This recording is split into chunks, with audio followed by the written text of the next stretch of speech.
Irmãos, me acompanhem.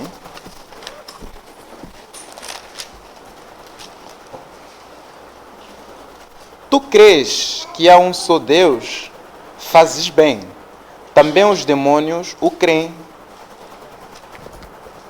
e estremecem. Vou repetir. Tu crês que há um só Deus? Fazes bem. Também os demônios o creem e estremecem.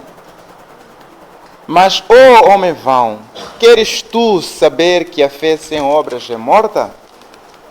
Porventura Abraão, nosso pai, não foi justificado pelas obras quando ofereceu sobre o altar o seu filho Isaque? Até aqui, nós temos aqueles dois últimos grupos de pessoas que podíamos dividir igualmente em dois. Teríamos pessoas que creem e os que não creem. Os que temem e os que não temem. Mas olhemos aqui atentamente ao texto que acabamos de ler.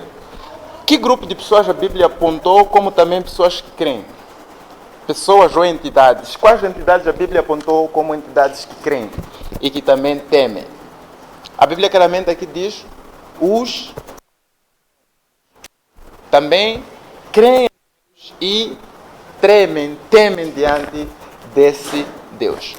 Então, somente o crer, somente o temer a Deus, com uma simples atividade intelectual, de ter conhecimento que existe um Deus, de ter conhecimento que esse Deus é poderoso e pode fazer muitas coisas, e por conta disso temermos e tremermos diante dele, não é suficiente para fazer parte daquele grupo privilegiado, daquele grupo escolhido, daquele grupo pelo qual a graça de Deus abunda e sobreabunda.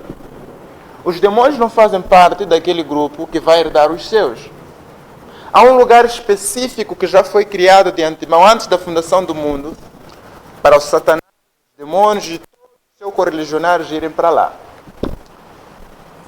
E o que nós temos a dizer, e como é que nós podemos ver, à luz das Escrituras, essa afirmação que a princípio parece ser um bocadinho contraditória à nossa lógica. Quem crê em Deus, teme a Deus, em princípio, na nossa lógica rápida, nos faz remontar aqui. Essas pessoas que creem fazem parte do grupo privilegiado. Mas aqui a Bíblia está a dizer: até os demônios creem. E muito mais do que isso, eles temem diante de Deus. E nós temos relatos a partir da Bíblia, como quando nós lemos o evento sobre o endemoniado gadareno, em que, qual foi a palavra da legião que estava dentro do demoniado? Qual foi a palavra que proferiu? Vieste-nos atemorizar antes do tempo. Então, eles temem a Deus. Então, seria suficiente o temor a Deus, seria suficiente o crer em Deus para fazer parte desse grupo privilegiado? Não. E essa palavra deve ter, e essa reflexão deve ser um bocadinho profunda e diferenciada para aqueles que se identificam com a causa de Cristo. Porque conseguimos ver que não é um simples crer, que não é um simples tremer. Esse crer em Deus, esse temer a Deus, deve estar carregado de mais alguma coisa para ser um crer verdadeiro, para ser um temer verdadeiro. O diabo, os demônios, sabem que existe um só Deus. Aqui a palavra diz, eles creem que existe um só Deus. Até diferente dos outros seres, até diferente dos homens, que na sua loucura pensam que existe mais do que um Deus. Criam deuses e deuses falsos, levantam ídolos e ídolos falsos, mas a Bíblia diz que eles creem que existe um só Deus. E muito mais, eles têm uma atitude diante dessa crença. Eles tremem porque sabem que esse Deus que existe tem poder para fazer alguma coisa com eles. Mas e nós? O que é que fazemos com essa informação? Como é que é a nossa crença? Será que nós cremos verdadeiramente? Ou é uma crença que também se associa à crença que o diabo igualmente tem, que os demônios têm? Então, para que a nossa crença seja carregada deste elemento especial que faz diferente dessa crença dos demônios, é preciso estar carregada de atitude. E qual é essa atitude? É a atitude obediência. Quando nós cremos em Deus, tememos a Deus, nós sabemos o que Ele é capaz de fazer, conhecemos a Ele na sua perfeição e na sua plenitude, até melhor do que as outras pessoas, mas não transformamos esse conhecer, essa crença, em obediência, em ações práticas que concordam com a nossa crença, nós não estamos a fazer nada mais, nada menos do que o que nós podemos encontrar em Provérbios 14, versículo 2. Eu vou pedir que algum irmão encontre Provérbios 14, versículo 2. E quem tiver encontrado, eu vou pedir que faça a leitura. Provérbios 14, versículo 2.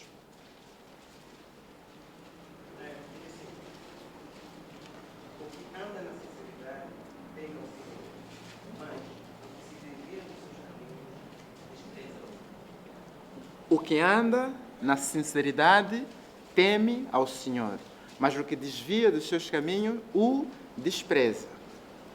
Andar na sinceridade é obedecer, é conhecer a verdade e seguir essa verdade. É andar na sinceridade. Mas quem quem anda nos seus próprios caminhos faz o quê? Despreza o Senhor. Então nós temos que fazer essa ligação. Por isso a Bíblia aqui fala que o demônio crê. Mas mesmo crendo e temendo, esse temer é diferente do temer que a Bíblia nos apresenta em Provérbios 14, 2. O que seria um verdadeiro temer a Deus e temer a Deus? Seria andar nos caminhos que o próprio Deus designou.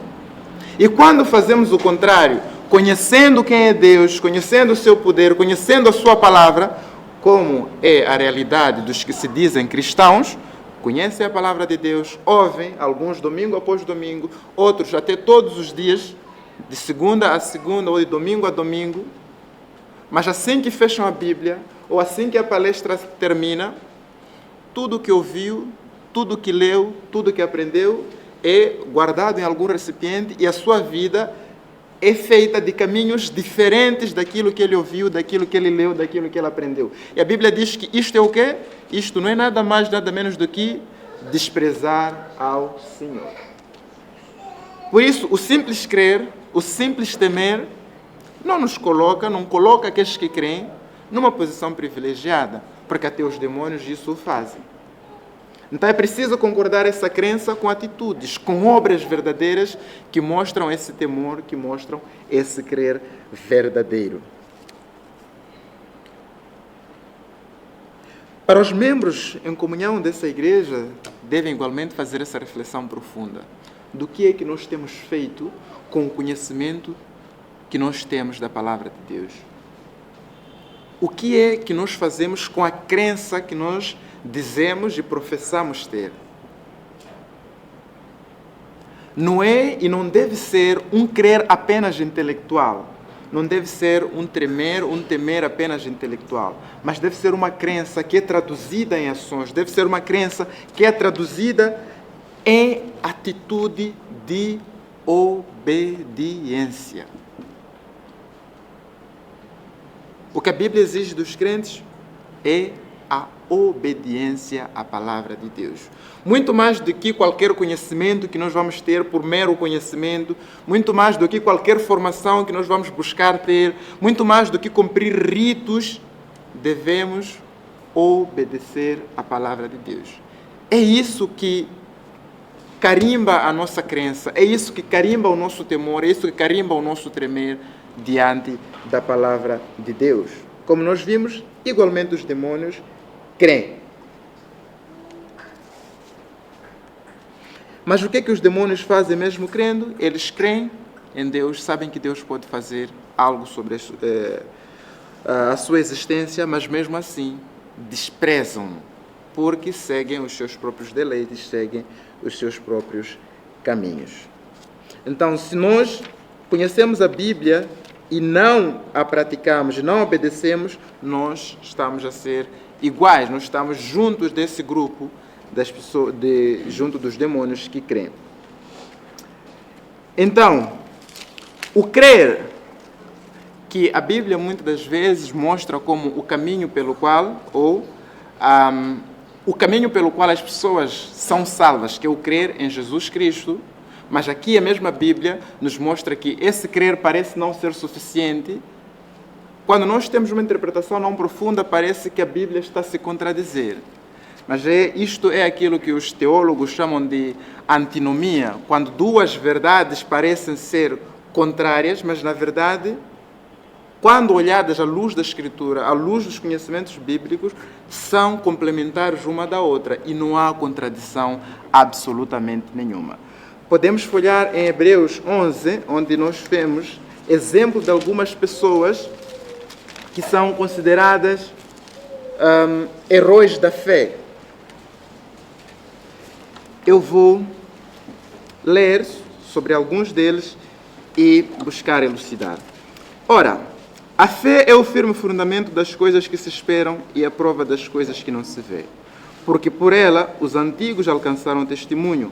Pela fé entendemos que os mundos pela palavra de Deus foram criados, de maneira que aquilo que se vê não foi feito do que é aparente. Pela fé, Abel ofereceu a Deus um maior sacrifício do que Caim. Pela fé, Enoque foi transladado. Pela fé, Noé, divinamente avisado das coisas, ainda que não se viam, temeu e a palavra da salvação da sua família preparou uma arca.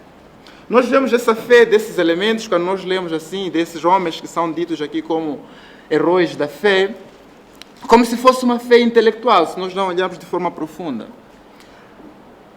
Mas o Abel, o que é que ele fez? Ele traduziu a sua fé em uma atitude. Ele deu um sacrifício, ofereceu um sacrifício.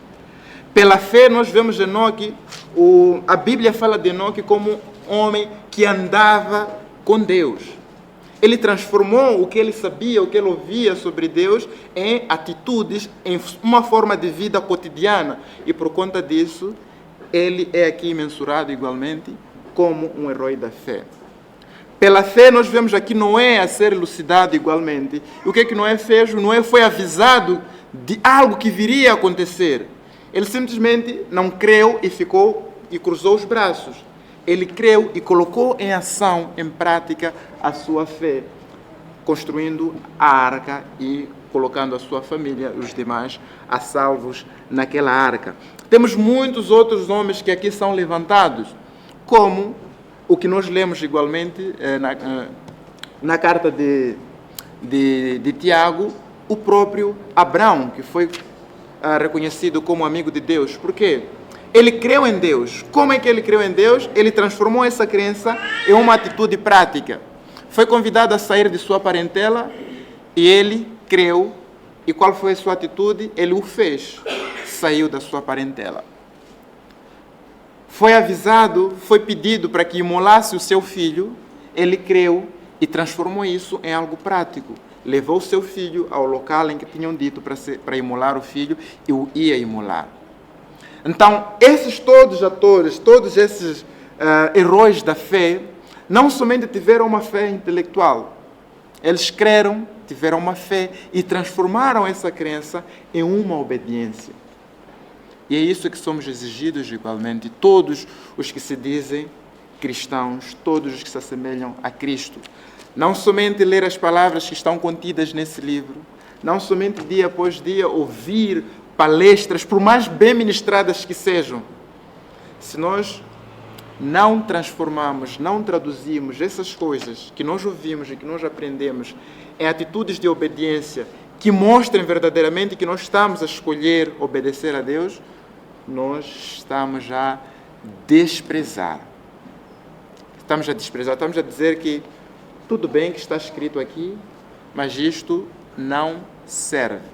Tudo bem que está escrito aqui, mas isto para mim não quer dizer absolutamente nada, por isso eu vou escolher os meus próprios caminhos. É isso que o diabo faz. Crê que existe um só Deus, mas escolhe os seus próprios caminhos. E nós devemos ter igualmente uma atitude diferente. Vou pedir a alguém que tenha ou a nova versão internacional, ou a versão transformadora, para ler primeira carta de João, capítulo 5, o versículo 3. Alguém que tenha uma Bíblia, uma versão diferente da Almeida. 1 João 5:3. Diz assim: porque nisto consiste o amor a Deus, em obedecer aos seus mandamentos. E os seus mandamentos não são pesados. Amém. Em que é que consiste o amor a Deus? Obedecer os seus mandamentos. Não ouvir, não somente conhecer de forma superficial, mas fazer o quê? Obedecer. O que é obedecer? Colocar em prática. E a Bíblia nos mostra o quê? Colocar em prática esses mandamentos não é algo pesado. Não é algo pesado não para todos, mas para aqueles que têm um auxiliador que garante essa possibilidade, essa capacidade de cumprir esses mandamentos. Então, como é que nós mostramos que tememos a Deus? Como é que nós mostramos que amamos a Deus? A Bíblia nos responde: nós mostramos que tememos a Deus e que amamos a Deus quando fazemos o quê? Quando obedecemos os seus mandamentos. Se nós não obedecemos os seus mandamentos, por mais que creamos, por mais que temamos, sabemos que Deus pode nos dar a vida, pode nos tirar, pode nos abençoar, assim como pode nos amaldiçoar. Podemos ter esse conhecimento, mas estaremos todos agrupados igualmente como os demônios, que também creem que existe um só Deus e também o temem. A diferença particular é esta, que não colocam em prática, não obedecem. E quando desarrolamos a 1 de João 5, mais para baixo, nós vemos no versículo 13, de que estas coisas, o obedecer a Deus, cumprir esses mandamentos de forma suave, são a prova, são a certeza de que temos comunhão com Cristo. A certeza de que temos comunhão com Cristo é essa. Quando nós ouvimos e não achamos pesado o que a Bíblia nos ensina e buscamos obedecer, colocando isso em prática, é a prova inequívoca de que temos comunhão e que temos parte com Cristo. Somos chamados todos a amar. E a demonstração de amor que nós temos para com Cristo é obedecendo a palavra de Deus. A Bíblia faz um similarismo do amor sobre a obra redentora de Cristo. Em Efésios,